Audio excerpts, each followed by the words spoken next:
এই দেখছেন উটটা, এই যে উট, রাজস্থানের যে উট, এই দেখেন এই যে সুটামো দেহের উট একদম। আসলে বাংলাদেশে তো এটা আমাদের জন্য দুর্লভই, কারণ দুর্লভ এই কারণে বলবো, কারণ এটা মরুর দেশের প্রাণী। তো সেই জায়গার মধ্যে মরুর দেশের জাহাজে বলে, তো সেই জাহাজ বাংলাদেশে, আমি এই কথাটা বলছি।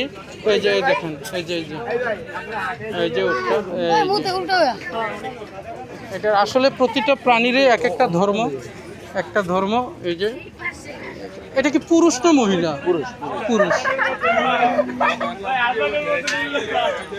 এই যে